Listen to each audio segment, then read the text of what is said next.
আসসালামু আলাইকুম। সকল শিক্ষার্থীকে স্বাগত জানিয়ে শুরু করছি ম্যাথ ক্লাস। আজকে আমি ম্যাথ ক্লাসে ষষ্ঠ শ্রেণী গণিতের চতুর্থ অধ্যায় অনুশীলনী 4.3 পৃষ্ঠা নম্বর হচ্ছে 94, বীজগণিতীয় রাশি। এটি নম্বর 37।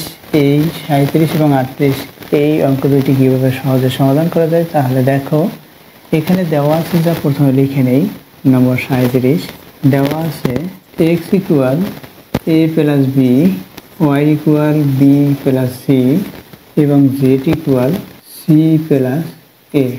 লেফট সাইড লিখে এখানে কি দেওয়া আছে, left side x minus Y plus Z আমাদের দেখাতে হবে 2a ইকুয়াল দিই, x এর মান কি বসিয়ে দেই, a প্লাস b ব্র্যাকেট দেই, এখানে মাইনাস সাইন লিখি, y এর মান কি, অর্থাৎ এই y এর পরিবর্তে মান বসিয়ে দিই, এখানে প্রক্রিয়া চিহ্ন যেটা সেটাই লিখি। y এর মান আছে b প্লাস c ব্র্যাকেট শেষ করি, এরপর আছে প্রক্রিয়া চিহ্ন জেটের প্লাস সাইন, জেটের পরিবর্তে জেটের যে মান সেটা লিখব c প্লাস a, এটা লিখেছি।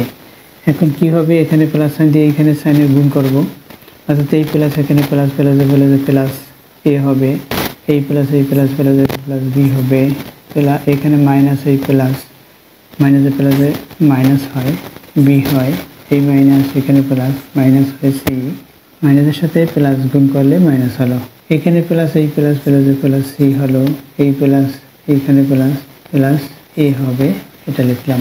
এখন কি হয়, এখানে এই b থেকে এই b বাদ, এই c থেকে এই c বাদ, অর্থাৎ 2a হলো। এখন দেখো রাইট সাইডে কি 2a কিনা, এখানে রাইট সাইডে দেখো 2a আছে, সুতরাং ইকুয়াল রাইট সাইড। এখানে দেখাতে বলছে শুড লিখে দেই SHO WD বা শোন SHWN শোন, দেখানো হলো। আশা করছি বুঝতে পেরেছো এই অঙ্কটি কীভাবে সমাধান করতে হয়। এরপর দেখো 38, আমি এখানে দেখাচ্ছি 38 দেওয়া আছে, লিখে নেই কি কি দেওয়া আছে সেটা আমাদের তুলতে হয়। দেওয়া আছে x equal a plus b plus c, x equal a plus b plus c, y equal a minus b minus c এবং z equal b minus c plus a, এটা আছে z ইকুয়াল, এটা দেওয়া।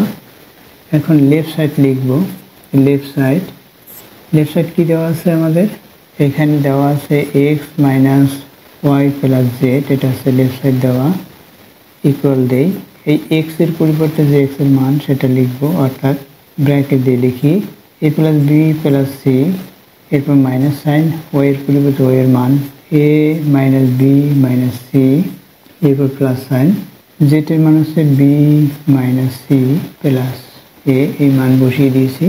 এখন কি করবো, এখানে যে প্রক্রিয়া প্লাস আছে প্লাস দিয়ে গুণ করি, তাহলে সাইনের কোনো পরিবর্তন হবে না, অর্থাৎ এইটুকু অপরিবর্তিত অবস্থায় আমরা লিখতে পারি a plus b plus c, minus দিয়ে এই সাইন গুণ করবো, অর্থাৎ এই সাইনের বিপরীত লিখবো। এখানে যে প্রক্রিয়া চিহ্নগুলো আছে, যেমন a এর প্রক্রিয়া চিহ্ন হচ্ছে প্লাস হবে মাইনাস, b এর প্রক্রিয়া চিহ্ন হচ্ছে মাইনাস হবে প্লাস, এভাবে, অর্থাৎ এটার সাথে এটা গুণ, প্লাসে মাইনাসে মাইনাস, এখানে মাইনাস এই প্লাস মাইনাস হলো, এ হলো, এই মাইনাস গুণ এই মাইনাসের সাথে গুণ করলাম।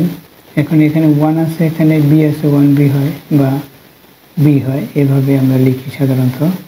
এই মাইনাসের সাথে গুণ করি, এখানে c হয়, মাইনাস গুণ করে প্লাস হয়, এখানে প্লাস সাইন দিয়ে গুণ করবো, সুতরাং এখানে যে সাইন আছে তার কোনো পরিবর্তন হবে না, অর্থাৎ এইখানে প্লাস এই প্লাস লিখলাম, b লিখলাম, এই প্লাস এই মাইনাস মাইনাস এইখানে প্লাস, এখানে হচ্ছে প্লাস a।